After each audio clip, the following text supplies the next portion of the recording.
Hello everyone, this is Indrajit Gupta welcoming you to Founding Fuel's first Facebook Live event in association with Boom Live. We planned this special conversation with three fine minds in the run-up to our Independence Day on a theme that lies at the core of what we believe in at Founding Fuel, entrepreneurship, or more importantly, the power of entrepreneurship to shape a better future for India and for all Indians. Our panelists don't really need any introduction because the quality of both their work, their ideas, and the influence they've had in public life speak for itself. But let me welcome them one by one.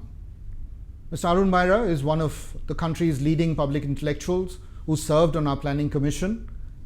Sandeep Waslekar founded a highly regarded think tank that advises governments around the world.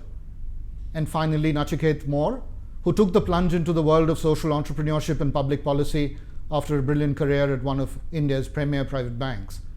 Welcome, all three of you. Let me quickly tell you how we've planned today's conversation. We've got three broad segments. In the first segment, we take stock of India's key challenges over the next 5 years. In the second segment, we dive into the key questions around how do we strengthen our entrepreneurial ecosystem.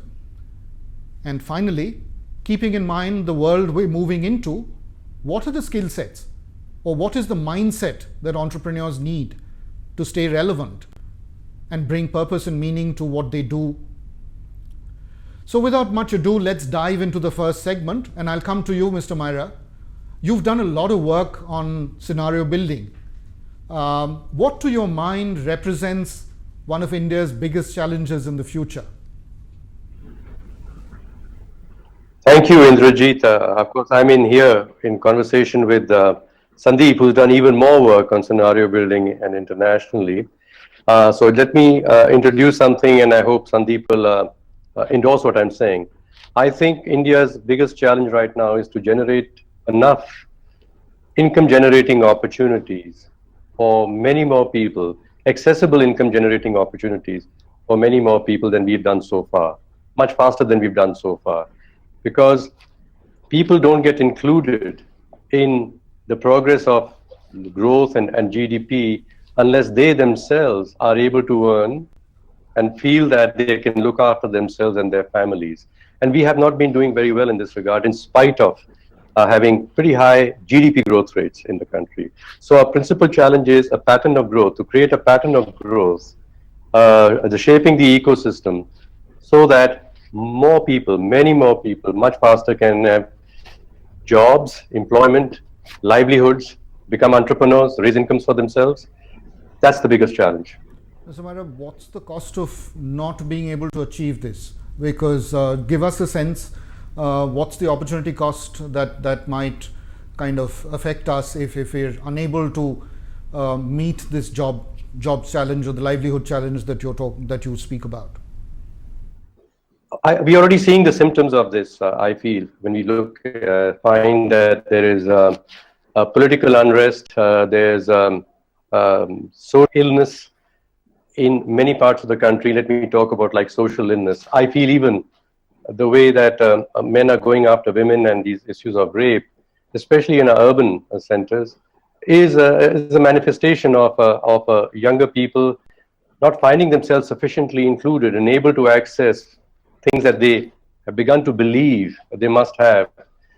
Like even, as I say, have a woman. I'm going to that extreme. Then we've got signs of violence in our cities. And right here in Haryana, the number of times one reads news, every week, about people pulling out guns on the streets here in Gurgaon, shooting someone else, even shooting policemen. And these are young people. And why, when we ask why, they say, well, they've got, in some cases, money, but no work to do, useful work to do. And in many other cases, they don't have steady incomes. They are just scrambling around. But at the same time, without incomes, they wish to have what others have. Of course, then one can go deeper and further into Jammu and Kashmir. I think the troubles there, one part of the troubles there, or the one cause of the troubles there is underemployment of youth there. And we've got a long-standing issue in our tribal areas where the people they are not included in the progress generally around them, and they are not getting into better jobs, better livelihoods, and able to afford what others in the rest of the country are able to afford, even very basic things like education, health, clean water, and so on. So I trace many of these problems, social problems, political problems, to people not having satisfaction that they've got good jobs, good employment, and steady incomes. Why even the troubles in Gujarat with the patidars, one can attribute to this too. Right, right. So I'd kind of pick up the strands from there. You spoke about how this can, in some ways, the whole demographic dividend that we have can become almost like a threat, and the whole lack of inclusion that you spoke about. I'll come to you, Sandeep. Sandeep, walk us through from your kind of vantage point. What is that one or two key challenges that you see on the horizon over the next 5 years that could become critical from an Indian standpoint? Well, first of all, Indrajit, I fully agree with what Mr. Myra said. I will only complement it with some information. We are facing a 800 million conundrum. What do I mean by that? About 15 years ago, we had about 200 million people who were consuming classes, and 800 million people were living in the periphery. By consuming classes, I mean people who can have at least the basics that you need for a decent living. Now, over the last 15 years, about 150 million people have been joining the consuming classes, or maybe more, about 150 in the last decade and 75 in this decade so far. So about 225 million people have joined consuming classes. So we have altogether about 425 to 450 million consuming classes. So prosperity has definitely increased. But in the meanwhile, population has increased from 1 billion to 1.25 billion. So again, the number of people who are in the periphery are 800 million. In 10 years' time, if we have a GDP growth rate of 6.5 to 7.5%, then these 450 million people will expand to 600 million people. So we will have consuming classes of 600 million people. There will be a lot more prosperity. The Indian market will be double of the US market. But by that time, population will be 1.4 billion. And again, 800 million people will be in the periphery. So India faces this 800 million conundrum. And that is a conundrum that you can't break at the 7% growth rate. Secondly, there is a whole question of the quality of life. Mr. Mehra rightly focused on the livelihood question. Now, on paper, you have 500 million labor force, but only about 6% of them are in the organized sector. All those 94% who are not in the organized sector, how many of them are really earning a decent, earning decent for enough for a decent life? So, how many of them are having education? How many of them are having even decent health? How many children are malnourished or undernourished? So there is a whole question of the quality of life. And the third, we have a big problem of incremental changes. Since 1947, there was only one time in 1991-92 when a paradigm shift took place in whatever direction. One can agree, disagree, but there was a paradigm shift that took place. But otherwise, from 1947 to 2016, there have been only incremental changes. So you had one big jump in 91, and again from 91 to now, you are having incremental changes. So with incremental changes, you have some people getting out of poverty, becoming consumers, but there are a number of other people who are being left out. So I would say that India's biggest challenge is really lack of inclusiveness. And that is what it looks like will continue for at least next 5 to 10 years. No, that's very interesting that you bring that up, and I'll toss this to Nachiket. Nachiket, Sandeep talks about this whole incrementalism malice, and I know you're a big ideas guy, and you've always believed in market-based solutions to a lot of the challenges India faces. From your kind of position now that you're doing a lot of work specifically around issues of health and healthcare, how does it really manifest itself this whole thing that Sandeep talked about, that we're not thinking big enough? Do you agree with his view? I do agree, though I want to take a slightly different perspective. I do recognize that 800 million people not being included is an enormous challenge. I worry though that implied in the statements that we saw earlier is we should therefore go for the jugular and create jobs for 800 million people. I feel that search itself is the problem. So we go for shortcut solutions to try and find quickly how can we get these people jobs without thinking through what is the underlying structure that you need. It may not produce jobs right away, which is why there is an impatience with it. So we still have not solved financial inclusion problems. We still don't have the basics of healthcare in place. We don't have the basics of education in place. We need to make sure that some of these basic services, now you might say, well, then what about job creation, right? My own instinct is that unless you create an economy that is able to allow people to run a life that is in their own control, get good health when they need to, get a reasonable education when they need to, the search for jobs will be a futile search. And so therefore what we do is, because we want jobs, we now start to create a distorted economy in which we start to put subsidies, limitations, push a sector ahead because we think that's job creating. My fear is that we go deeper and deeper into a bit of a mire rather than step back and say, what is the economy I want? So that by 2030, all of the engines that need to fire can fire actually quite nicely and people can move smoothly.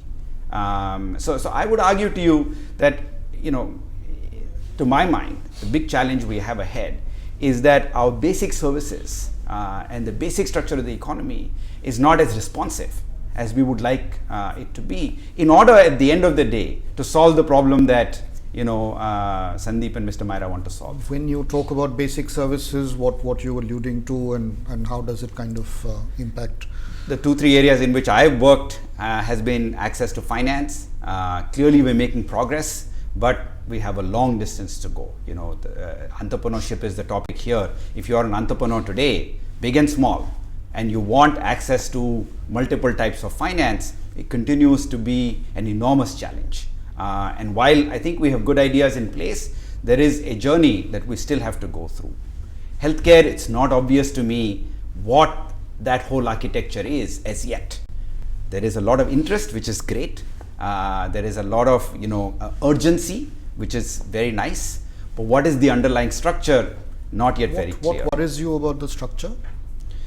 So if I look at the healthcare system today that we have, right, we have kind of a bimodal structure. One run by the government, financed by the government, focused essentially on vaccines, some public health, and secondly on maternal child health. Then we have a vast disorganized private sector, right, which is all the way from the quack to the super specialty hospital, that is another part of the economy. Somewhere in the neighborhood of 70 to 80% of healthcare comes from the large disorganized private sector, and about, depending on how you calculate the number, 20 to 25% comes from this one particular segment. I fast forward this. It's not obvious to me that we want the answer to be this 25% goes to 75%, right? And this 80% goes to 25. It's entirely possible that the 70 or 75 actually becomes 100, right? You see this happening to some degree in education without any design behind it. So then people are going pillar to post. You already see some evidence of it in some of our more advanced states. You have extremely high burdens of hypertension, you have enormous burdens of dyslipidemia, right? On top of that, suicide mortality rate is going up, right? There's no real plan as to what is it that we're going to do. We are stuck with a certain amount of government financing. There's a lot of money being spent by the private sector, by individuals like us when we seek our healthcare. How does one bring all that into some organizational structure? Not clear, and no real thought process in that direction. No, so that's a perfect platform really for us to consider the next segment, which is really around what are the ideas that we need to strengthen, because these are all great big wicked problems, if you like. I mean, these are difficult ones because it's almost like peeling an onion, if you like, whether it's healthcare, whether it's livelihoods, or the issue around inclusion that Sandeep talked about. What is it that the entrepreneurial ecosystem, what could we do that would in some ways help us attack these problems or approach these problems with much greater clarity of thought? So I'll come to you, Mr. Myra, on the entrepreneur. You heard what Nachiket had to say and what Sandeep spoke about. If one were to kind of step back and look at some of the to-dos that we need to kind of think about, or must-dos, that would strengthen our entrepreneurial system, an ecosystem, and also give us the ability to tackle some of the wicked problems that India faces. What would you kind of highlight? Yeah, let's start. I just want to track what Nachiket has said, and he was building on what Sandeep said before, so keeping a flow going here. Nachiket said the central thing is people want to have control over their lives. To have control over your life, one of the most important things is that I have a source of income. I have income. And therefore, choice with my income on what I want to do and need to do at certain times: health, education, so on, spending on consumption, etc. So sources of income, steady sources of income, are a central requirement if people want to have control over their own lives. And we don't have this, as Sandeep has given the figures, and I've said so earlier also. So creating an ecosystem in which there are more opportunities for people to earn and have good livelihoods is the central issue. I agree with Nachiket that this can't be done through subsidies. In fact, that is a very short-term fix which backfires. And in the work that we did in the Planning Commission and were consulting with different stakeholders, and through the state, some million-odd NGOs participated with us, we came to this dichotomy that many NGOs would say the government should be giving more subsidies, and the people who are not included need to be compensated for not being included with more subsidies on various things. Whereas many others who I think were closer to the people and the aspirations of people said, people really don't want the subsidies because then they're not in control of their own lives. They want to be able to stand on their own feet, to live a life without having to go with a begging bowl or waiting in the queue for the subsidies. So jobs can't be planted on the ground. The jobs will arise out of an ecosystem, which is a healthy ecosystem, which is creating more opportunities for people to be entrepreneurs, for people to make money for themselves as entrepreneurs, to engage others as partners or as employees in enterprises. So the creation of more enterprises is what the ecosystem should enable to do. So a system, we are using the word system here. A system means there are many interacting forces. And you can't create an ecosystem by just working on one thing. For example, it's a very big thing being said that, there aren't enough skilled people in our country. So let's go after it and train 500 million skilled people in the next 10 years. And so we're on that track. And it's already being found that those sectors in which the skilling program has gone past, they're meeting their targets, those people are not getting jobs. Because the other side of the system is the enterprises also grow as rapidly as people with skills are being produced for the jobs. Now, what's affecting the growth of the jobs, the enterprises, is much more complex. And a big complication coming in right now is technology. Technology on one side can be a great enabler of change, of efficiency, of enterprises, but it changes the pattern of things as they were. And so there's a dynamic change of what the jobs will be, what the enterprises will be, and the skilling system can't track it. The skilling system, which is going after meeting big targets. We come to even healthcare, and Nachiket has mentioned this. Of course, we are not at the moment addressing our healthcare issues very well, but is it that it can be left purely to private enterprise? Wouldn't private enterprise go after those opportunities where they can at least recover the money they're putting in? And what if people can't pay for the healthcare at all? And they also need to be included in being able to living an adequate, healthy life.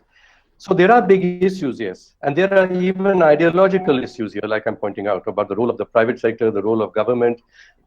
We need to be thinking about enterprises which have a larger purpose, a better purpose than just making more money. Because if we do have only enterprises that are going after making more money and say, let's leave it to the private sector entirely, we are going to get this dichotomy. On one side, you'll be the government trying to look after the people who can't take services from the private sector.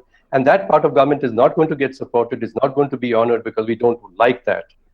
And so the private sector side of it, as we're finding in healthcare, most of it, I mean, there are very good examples of people who are taking care of the poor also in their enterprises, but the most of it is being run like, classic private sector businesses. And they're not able to, in their minds, in their models, look after the needs of those who can't afford to pay for the services that they're providing. So we do need new forms of enterprises, new forms of social enterprises.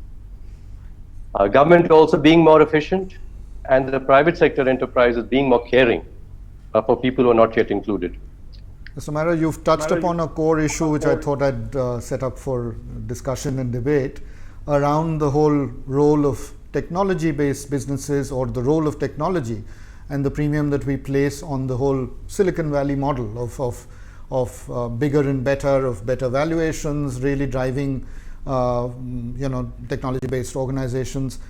Do we really need to rethink that? Is that the best way for enterprises to be governed, and for enterprises to kind of be driven by the whole issue around bigger and better? You call it peacocks. I'll pitch that to both Nachiket and to Sandeep, and let's hear what they have to say. Nachiket, you have a point of view on this? So actually, I have a somewhat different perspective from Mr. Myra. Now, clearly, we need the jobs. I have no doubt about that, and that's, I view that as an end outcome. I worry that if you start with that, you don't know where you're going, because in some ways, where, as Mr. Myra himself pointed out, you skilled a lot of people, but there are no jobs.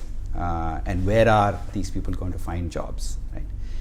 In my view, let's look at the telecom sector, right, as a classic example of a purely for-profit business, and look at its development impact, right? It's able to now offer services to a very low income category of customer, purely driven by profit.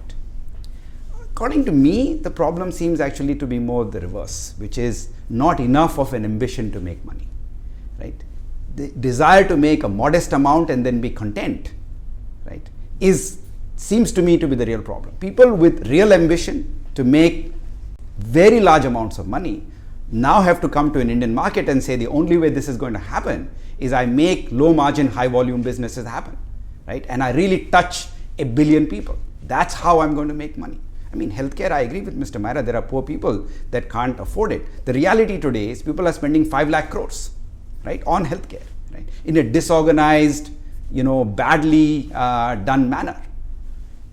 There is a real opportunity. Of course, I don't disagree that the government has an important role, and I'm certainly not saying that we should move the government into the private. No, that's not my goal. I'm saying, since the conversation we're talking about is what can the private sector do, right? My own belief would be it can be more ambitious.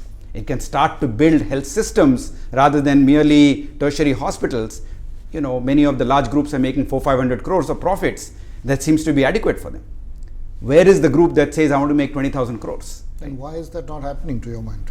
Why are large corporations not willing to bet on healthcare as a possible? That is actually a curious puzzle as far as I'm concerned. Maybe it has an old world character. It has a sense of, oh my God, I got to hire so many people. I've got to manage so many people. It has a sense of, it's like the railways, enormous old world stuff. People want to go into digital. People want to go into something that happens quickly. And this doesn't have that character. You have to build it slowly. You have to build it out. But the reality is that this is the business. As I was telling you yesterday, the last time I checked, this is the world full of human beings. And human beings are going to need healthcare. It's one business that's going to survive forever, right? And machines are not very well equipped to really handle all of the high-touch requirements, right? My own, in a sense, exhortation to people would be, don't try to build small, cute, NGO-type organizations. Try to see if you can build, very large businesses that truly become then low margin, high volume, can serve a larger group, help to organize the 3.5 lakh crores that is being spent by people out of pocket today, right? And can they get better value for it? Clearly the sense is they're not. Right? And no question government will have a role in governing this sector. No question the government will set the rules of the game. And certainly for its own part, it must do what it can. Now there are some limitations there of our tax to GDP ratio and such like that prevents the government from becoming a single monolith provider. But to the extent that it has a role, it should continue to play that. Excellent. I'll come to you, Sandeep. You've heard both Mr. Myra talk about the need for social businesses as a vehicle for inclusion, for livelihoods. You've heard Nachiket talk about market-based solutions, especially the role of large corporations in some ways in creating scale and impact and bringing unit, the transaction costs down really in some ways.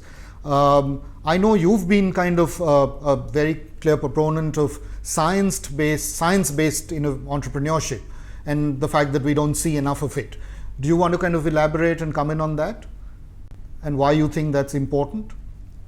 Yeah, Indrajit, if you look at the history of human civilization in the last 4,000 years, you would find that every time a major transformation has taken place, it is because a society or a country took a big leap in science, technology, innovation. So, for instance, about 1,000 years ago, the Umayyad Empire in Baghdad, they really set up and encouraged establishment of all kinds of educational institutions, scientific research, translation bureaus. Whatever you know about Aristotle, it's because of Umayyad Empire's translations done in the 9th and for 300 years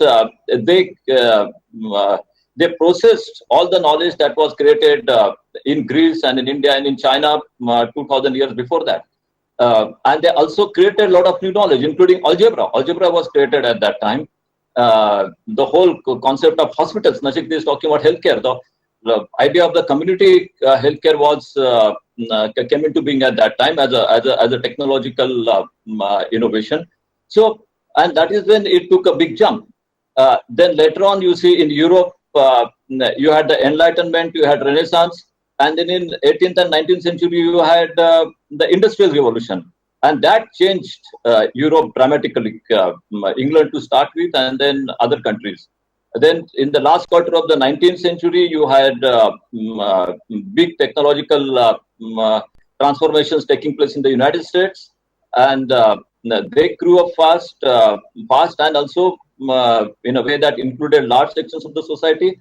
And then, of course, they took advantage of the First World War for the benefit of their economy. So whenever very big changes have taken place, they have always happened because of 40, 50 years of massive technological transformations in country on a very large scale.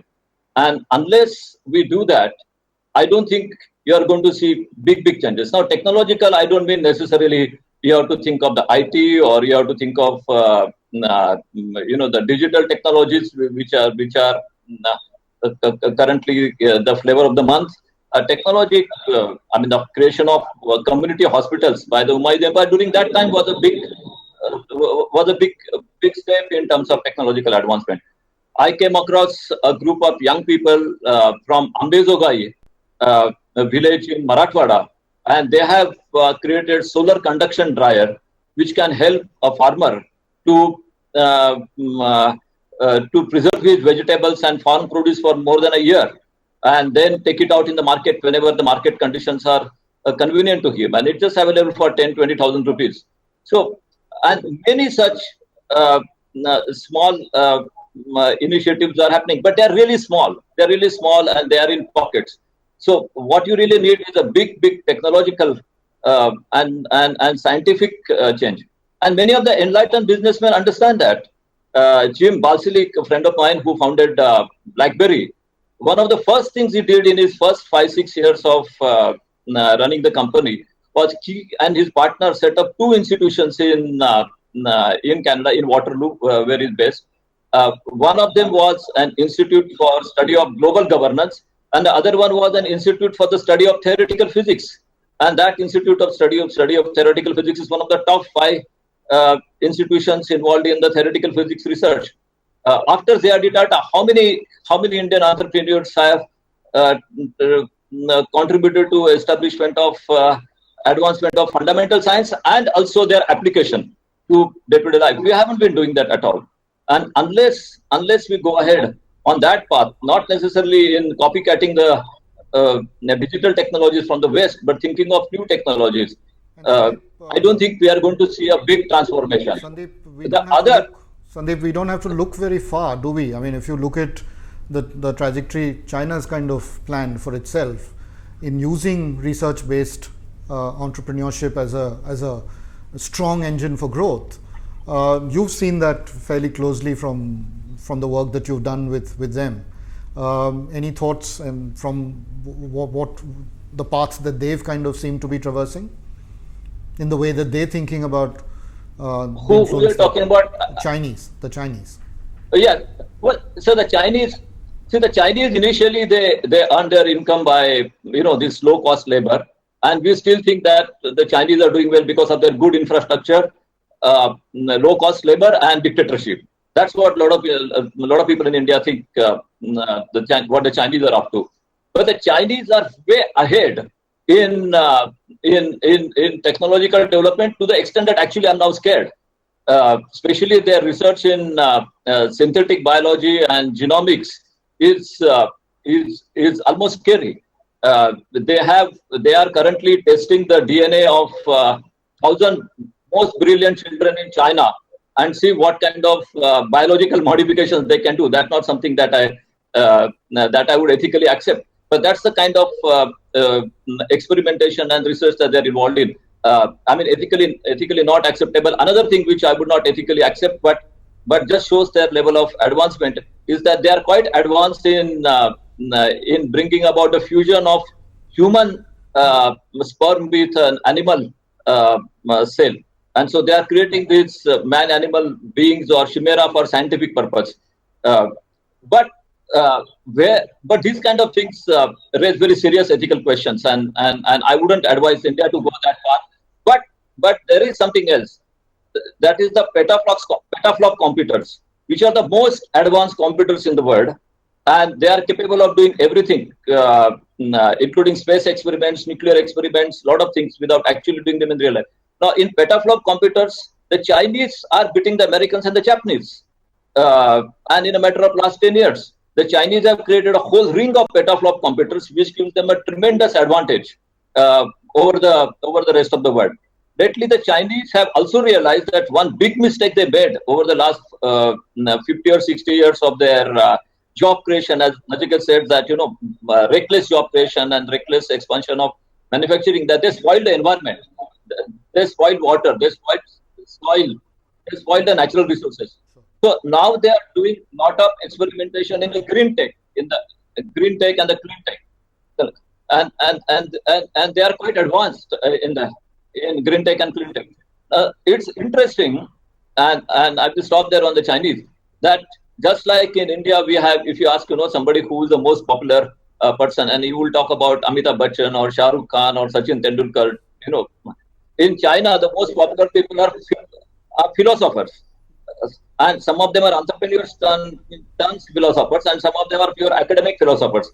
And so the Chinese are going way ahead, not only in technology, but also in the social sciences, in thinking ahead of our time. Right. But you can think of these examples everywhere in the world. I mean, you have Singapore, you have Korea. When the new Korean president Park, the Lady Park, when she was inaugurated, one of the priority areas she announced among the top 10 priority areas for Korea was the Arctic. And there is a tremendous research taking place in Arctic, where Singapore, Korea, China are involved, and Chinese are cooperating with the Russians, but and they are competing with the Norwegians and Canadians and the Americans. So that's the kind of level where they are moving.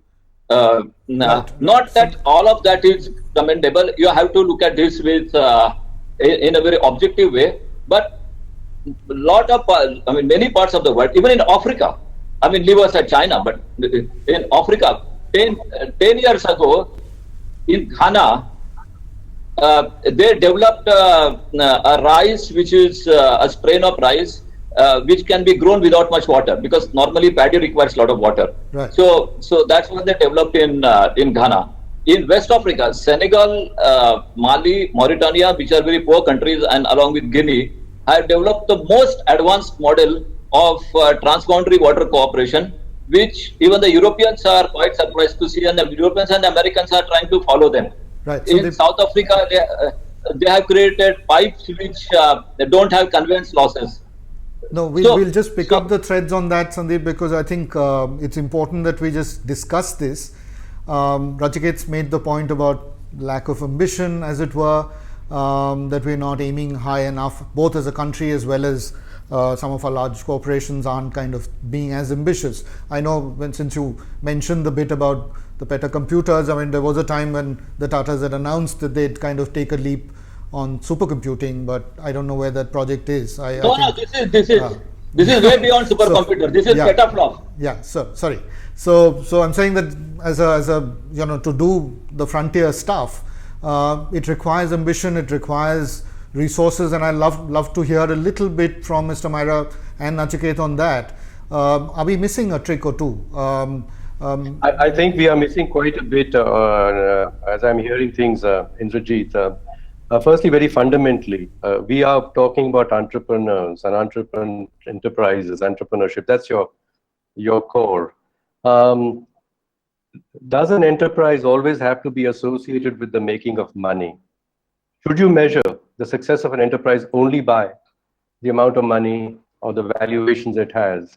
Aren't there enterprises which are, like we said already, social enterprises, political enterprises, who want to change the world by changing models about things which are not necessarily to do with hard technology? I just want to step into healthcare, for example, and say, well, in healthcare, to ensure that people never need to go to a hospital or to see a doctor. Now, wouldn't that be a very nice healthcare system? So what enterprises do you require to ensure that people will not go to doctors, don't need doctors and hospitals? Whereas the enterprises that we are promoting and celebrating are about treating people who've got ill already and ensuring that, they can be treated at low cost. So it's a reframing of what human beings really want, all of us really want. We really don't want to go to doctors, we'd rather not. We'd rather be better off without doctors. So, in taking care of healthcare, what about clean water? What about no pollution in the cities? Aren't these all healthcare issues? And how will these be addressed? These are system issues. How will these be addressed? So we come to, yes, I agree with Sandeep that technology should not be seen merely as IT technology, and he's very rightly pointing out that there's other science and hard technologies which we seem to have forgotten. But that's half the story. Innovations, like he mentioned about in the water management in the countries of West Africa, it's about innovations in governance models, in cooperation models. These also have advanced humankind. In fact, they've advanced humankind much further than has pure science. And we need innovations in governance models, in cooperative decision-making models, to be able to contain the bad effects that technology can have. So I do come to say that we need big ideas. And the big ideas we need today is in changing some of the paradigms that we have about what business is and also what economies are. Right. We have begun to see economies so much as something that is okay and better if its total size is growing, its GDP is growing. But we're saying that the quality of people's lives, the pollution, the water is increasing, as he mentioned in China, while the GDP was increasing in ways that the whole world was astonished and celebrating. So was that good growth? Was that improving people's lives overall? As Nachiket had said, income is not the only thing. Health also does matter. So we come to looking at a more complete picture of people, their lives, and the system in which they live. And we need better ideas. I think economics is ripe for a new paradigm. It's for 30, 40 years been on this paradigm about GDP and more GDP growth. But like India is a classic case. In India, we have been getting, in the last 20 years, less jobs per unit of GDP growth than other countries have, including neighboring countries. In India, per unit of GDP growth, we are damaging the natural environment more than other countries, including our neighbor countries, are per unit of GDP growth. So it's the quality of growth that matters very much. Are economists able to measure these things? Do they want to even measure these things? Or do they dismiss people who care about these things as saying, you are those jholawalas, those NGOs who seem to worry about the fact that people don't have clean water in their villages? Well, what about the big plant that is going to improve the GDP? Businesses. The limited liability company was a great innovation. It was not an innovation in science. It was an innovation of a social institution, the limited liability company. And that's the one we're talking about now, that it grows, it takes risks, its valuations grow, and people put money into it. But now we say also, wait, what about these other enterprises, social enterprises? What should they be measured by? What is the measure of their success? Therefore, also then what is the model of their management of resources and their engagement with stakeholders? We need big ideas, and we need big ideas about the forms of institutions that we have so far for the last 3 or 4 decades taken for granted as being the only ways in which societies can progress. We'll kind of come back to that again in the last segment, which is something that I know you kind of believe in strongly. How do you enable conversations and how do you listen to seemingly discordant voices and develop that stakeholder orientation that we need? Nachiket, I'd come to you because there are signs of hope as well in the way that we're thinking about building some of these ecosystems for sure. At Founding Fuel, we've done a lot of work, specifically my colleague Ramnath, on the Aadhaar ecosystem and the platform that's being built. I know we were talking about that whole Aadhaar platform being a huge enabler of growth. How do you kind of see it from the work that you've kind of done in banking and finance, and how will that play out over the next 5 to 10 years if we get that right? I mean, the much better person to be talking about this is Nandan Nilekani. He has really been an evangelist for this whole idea, and I'm 100% with him. It has allowed us in some ways to change the manner in which the game gets played. Right? Earlier, the only way you could think about finance was these large, clunky institutions that we called banks that had to set up branches, that had to set up, and the core question they were trying to answer is, who are you? Right? Because if that question only could be answered by checkbooks and passbooks and photographs, there was no other way to do banking. Right? Today, we have now the opportunity to create, what I would call 2 highways. One is the information, credit quality. How do I pay my, telecom bills? How do I pay my electricity bills? Allows me to get an insight into the individual. The second is the payments highway, right? So that if I want to give you money and I want to receive money, right? That's a problem that should not cost a lot, and it should be accessible to me right next door to where I am. It's not quite happened yet. Both these highways are under construction, but enablers like Aadhaar have certainly made that much easier and within reach. It then now allows us to have thousands upon thousands of credit providers who can innovate, who can debate without putting the whole system at risk. The problem with the old model was that if you got it wrong, right, a large bank would collapse. Right? And that would send a shock through the system that you couldn't afford. The value of the new model is that you don't have that shock. You can run experiments in a way that you couldn't do earlier. And I personally feel that on the finance side, really a lot of the building blocks are now in place that one could move forward. And it then allows, and it's something that we were talking about yesterday, right? One idea to build innovation and entrepreneurship is big technology, new innovation. My sense is people know about that already. There is a lot of work going on, and clearly there is a role for the Silicon Valley type new ideas, right? But I worry about a big brother type, let's set up these big research labs to pursue these very big ideas as the only direction to go. Sure. An Amazon or a Flipkart, there isn't. One way to think about them is e-commerce. Another way to think about them is a real-time machine that tells you what do people want, what do people not want, what is valuable, what is not valuable, right? So when I'm a businessman, when I'm deciding what to do, I get clear, unambiguous signals. Where should I go? What do I need to do? That's the classic sense and respond model. Yeah, and then I don't have to then create, just like in the payments infrastructure, I don't have to create a whole banking structure to pay money to you and to receive money from you. The signal flows. That signal flows. The same thing that happens now in this kind of, and enabled very much by these ecosystems of mobile, internet, Aadhaar, right? Allowing me to do a lot more of this stuff.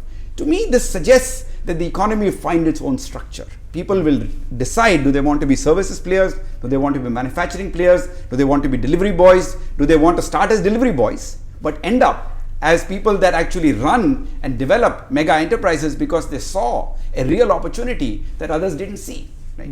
I think these are all very, very positive signs. And to me, enabling them, building them, making sure that we don't smother them with, oh, this is not a big enough idea. I would say that would be much more valuable than waiting for some unusual big bang event to happen.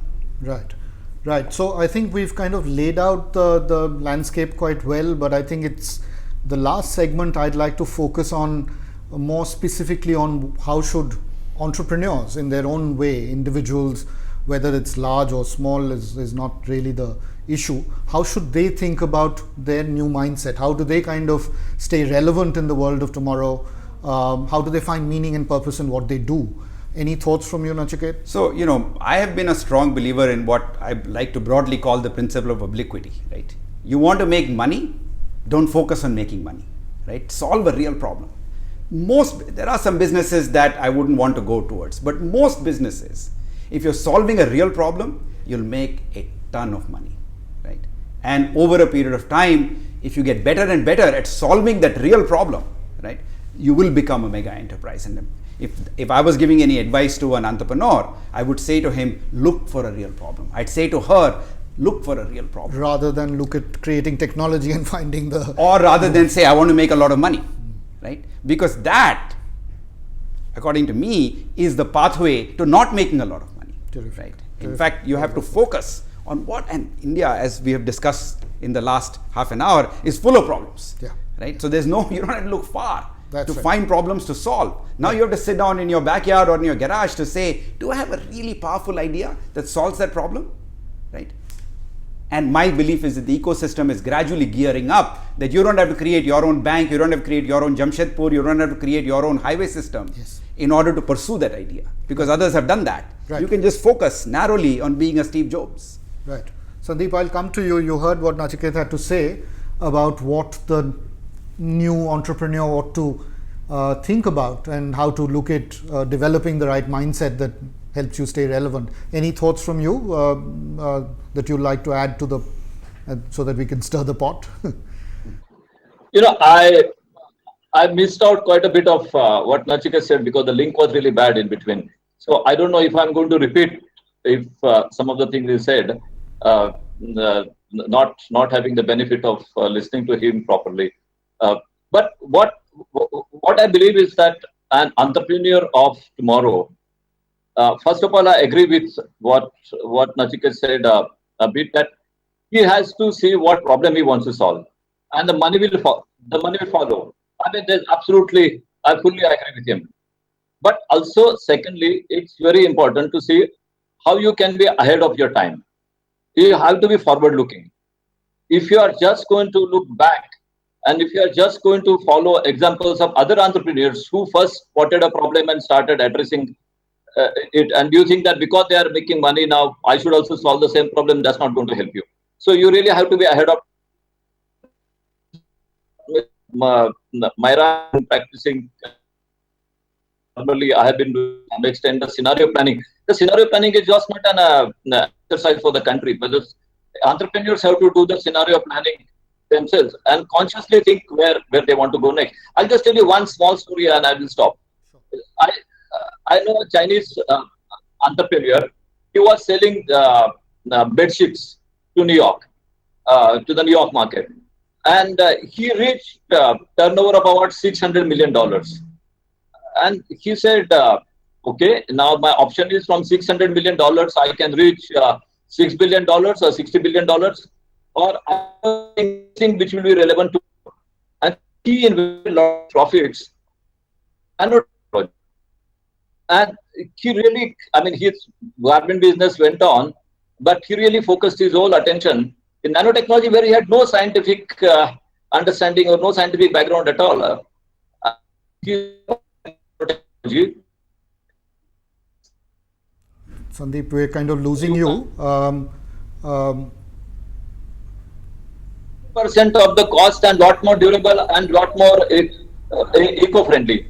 Right. So that's an example of a good entrepreneur that I would like to follow. Sure, sure. Thank you so much. Mr. Myra, I know we kind of, you had spoken about how to kind of, why entrepreneurs of tomorrow need to be able to listen deeply to other voices and develop what you call deep listening skills. Any other, do you want to kind of build on that or focus a little more on what the new entrepreneur ought to think about in the way that they approach? Like Sandeep, I want to also say that I probably didn't hear everything that Nachiket said, and I'm also not sure whether when I was speaking previously, whether you were hearing everything I was saying, because things seem to shut off in between. But the question now is, entrepreneur, how should entrepreneurs think about themselves and building an enterprise? I think real entrepreneurs, the one who will make a good effect on the world, are those who take the first steps towards something that they deeply care about and in ways that others will wish to follow. It starts with a listening to yourself, something that you deeply care about. And as Nachiket said, it's not about making money. Some people, yes, it's entirely about making money, but it doesn't have to be about making money, where we are forcing entrepreneurs to say, well, how big is your enterprise going to be in terms of money? If it's not like that, you're not an entrepreneur. That's the paradigm in the business world. But there are entrepreneurs who wish to do something because it matters to them a lot. And they could be in the social spaces, they could be in the political spaces, and taking first steps to do something different than what is happening presently. It's a risky thing to steps when others haven't taken those steps yet. So yes, entrepreneurs do take risks, and it's not just money risks. They take risks in terms of challenge from society, their reputations, and so on also. So what do you deeply care about? Just listen to yourself. The second is, as Sandeep is pointing out, everybody exists as part of a system. None of us is, by ourselves, isolated from the rest. And we have to listen to the rest of the system. For what reasons? One is so that we can know that where the cooperation is going to come from. As I said, others must follow you in the first steps that you take so that you can grow the impact of your enterprise, the scale and impact of your enterprise. You've got to listen to the rest of the system also. And one more reason you must listen to the rest of the system is that your own efforts, your footsteps may have such an effect on the rest of the system that it come back and hurt you yourselves. So be always mindful about the impact that you're having on the rest of the system. Be always mindful about the cooperation that you can get from the rest of the system if you listen to the rest of the system also. I think this is at the heart of successful leadership and successful entrepreneurship. Taking the first steps for sure, being the risk taker, but towards something that you deeply care about, and listening to the system and listening to yourself as you take this journey. No, that's so well put, because I think what we've got going for us is that we've got the raw material in place now. In the last 5 years, something's changed, and you can sense it, that young people today want to aspire to be entrepreneurs. There are people in their mid-40s and mid-50s who kind of quitting plum jobs and taking the plunge into entrepreneurship.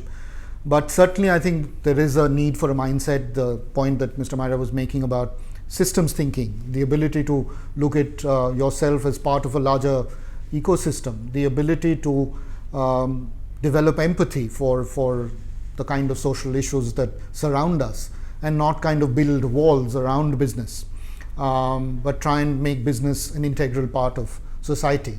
So I think we've had a absolutely fantastic conversation. Really thank all three of you, Nachiket, Mr. Myra, Sandeep, for being part of this. And I think this is an ongoing conversation. It's not going to kind of be possible to find all the ideas and solutions in a matter of an hour's conversation.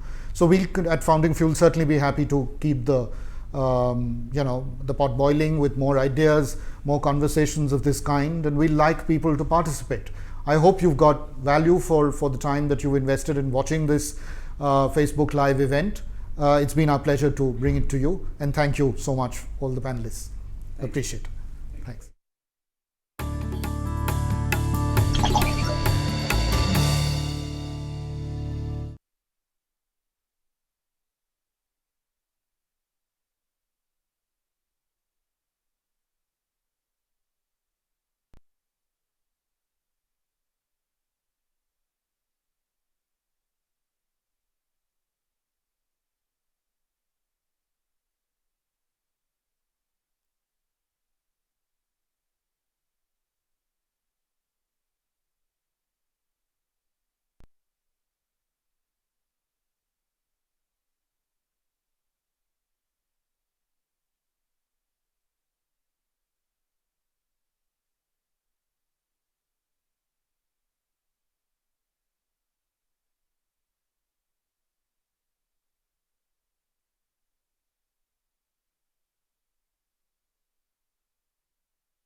No, I can't. There's no this thing.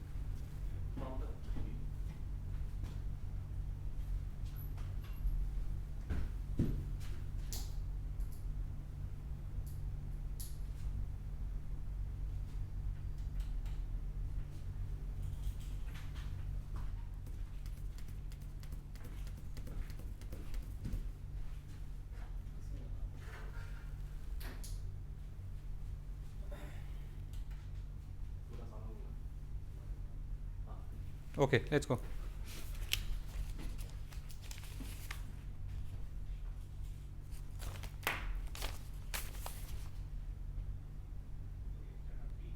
You look at me when we talk. Huh?